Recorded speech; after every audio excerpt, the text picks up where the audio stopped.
È ragionevole, visto il calo di pressione che c'è sugli ospedali, pensare di riprendere con alcune attività che abbiamo spostato, che abbiamo rinviato o sospeso, ma ricordo, solo perché pensiamo di essere lunedì nella situazione in cui eravamo quando abbiamo sospeso.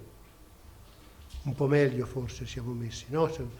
Per come stiamo calando ora.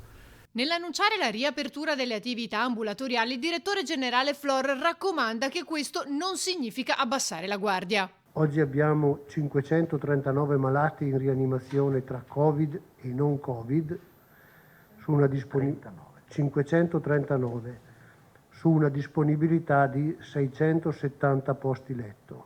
Capite che abbiamo 130 posti liberi e quindi è ragionevole, però ne parleremo solo la settimana prossima, anche per la riapertura dell'attività chirurgica. Non rimuoveremo i controlli all'ingresso degli ospedali, non rimuoveremo i varchi, non viene meno l'obbligo della mascherina, quindi non vogliamo affollamenti negli ospedali né nelle sale di attesa. Le visite ripartiranno gradualmente. Alcune persone le chiameremo direttamente noi perché hanno una prestazione che è stata sospesa, altri potranno accedere attraverso il CUP.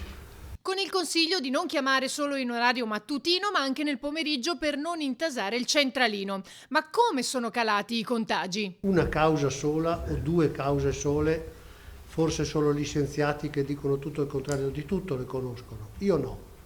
Io dico che noi non abbiamo avuto il lockdown, non siamo stati zona rossa, perché qualcuno predica che solo la zona rossa può risolvere il problema.